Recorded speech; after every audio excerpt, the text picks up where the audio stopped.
মাত্র আর মাত্র 10 টাকার গুঁড়ো দুধ দিয়ে আপনারা কিন্তু 10 মিনিটে বাড়িতে 1 কিলো মিষ্টি দই খুব সহজেই বানিয়ে নিতে পারবেন। আপনি যদি আমার চ্যানেলে প্রথম হয়ে থাকেন, আমার চ্যানেলটিকে লাইক, শেয়ার ও সাবস্ক্রাইব করে নেওয়ার অনুরোধ রইল।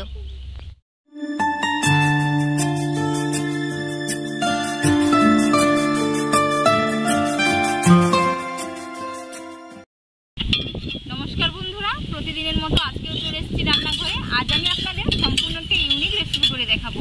এই গরমে কলিজা ঠান্ডা করা একটি মিষ্টি দইয়ের রেসিপি আজ আমি আপনাদের শেয়ার করব। মাত্র 10 মিনিটে আর 10 টাকার গুঁড়ো দুধের প্যাকেট দিয়ে আপনারা কিন্তু 1 কিলো মিষ্টি দই বাড়িতে খুব সহজেই বানিয়ে নিতে পারবেন।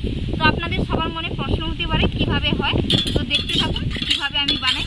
পুরো ভিডিওটা দেখবেন, আশা করি আপনাদের ভালো লাগবে এবং আপনাদের বাড়িতে যদি কোনো আত্মীয় আসে আপনারা কিন্তু খুব সহজেই মাত্র 10 মিনিট টাইমে বানিয়ে নিতে পারবেন।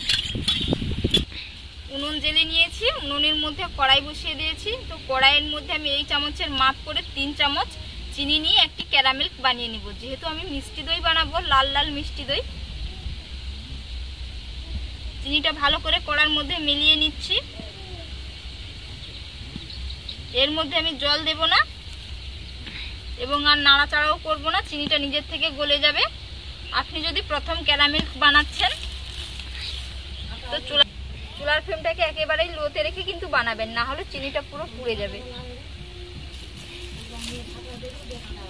চিনি গলতে শুরু করে দিয়েছি, এবার আমি একটু খুন্তি দিয়ে নাড়াচাড়া করে নেব।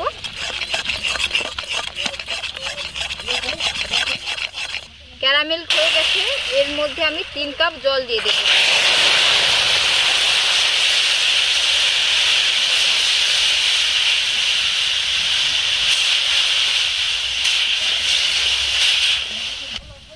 চুলা থেকে কড়াইটা আমি এবার নামিয়ে নেব। এই যে একটা গুঁড়ো দুধের প্যাকেট নিয়েছি 10 টাকাওয়ালা, এর মধ্যে মিশিয়ে নেব।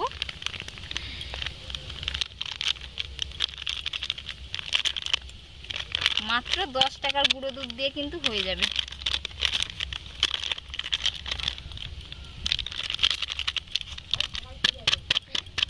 ভালো করে মিশিয়ে নেব যাতে না এর মধ্যে কোনো ডেলা ডেলা থাকে। আমি 3টে বাটিতে দই বসাবো, এর কারণে আমি কিন্তু এই কাপের মাপ করে মাত্র 3 কাপ জল নিয়েছি। আপনারা চাইলে 4 কাপ থেকে 5 কাপও নিতে পারেন যদি 4-5টা বাটিতে বসান। আর এই কাপের এই চামচের মাপ করে আমি কিন্তু 3 চামচ চিনি নিয়েছি। যেহেতু 3টে বাটিতে দই বসাবো, এই কারণে আমি 3 চামচ কিন্তু চিনি নিয়ে ক্যারামেল তৈরি করে নিচ্ছি। দই জমানোর জন্য টক দইয়ের দরকার হয়, এর কারণে আমি 3 চামচ টক দই নিয়ে নেব। দইটাকে ভালো করে হ্যান্ড উইচ দিয়ে ফেটিয়ে নেব।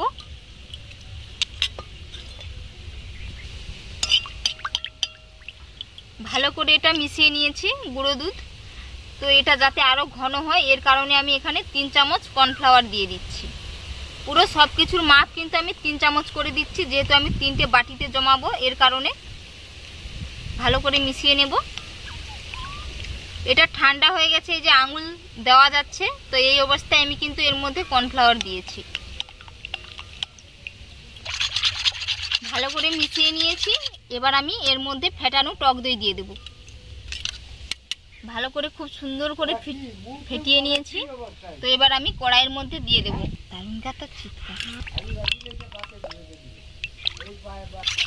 ভালো করে ফেটিয়ে নিচ্ছি, যেহেতু টক দই দিয়েছি। গরম অবস্থায় কিন্তু টক দই দেবেন না, দিলে কেটে যাবে। আমি কিন্তু এটা ঠান্ডা করে এর মধ্যে কর্নফ্লাওয়ার আর টক দই দুটো একসাথে দিয়েছি। আপনারা কর্নফ্লাওয়ারের পরিবর্তে অ্যারারুটেরও ব্যবহার করতে পারেন। সবার বাড়িতে কর্নফ্লাওয়ার থাকে না, তো আপনারা এখানে অ্যারারুটও দিতে পারেন। খুব সুন্দর করে ফেটিয়ে নিয়েছি। তো এবার আমি 3টে বাটিতে দিয়ে দেব।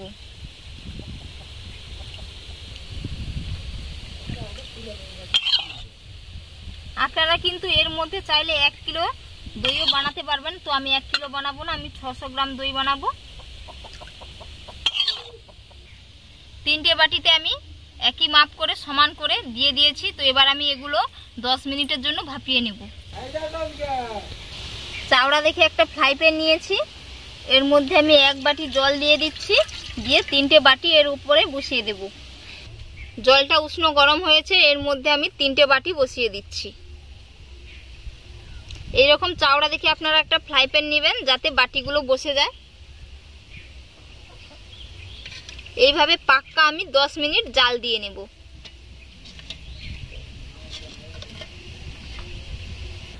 একটা ঢাকনা লাগিয়ে দিচ্ছি যাতে না এর বাষ্প বাইরে বেরোতে পারে।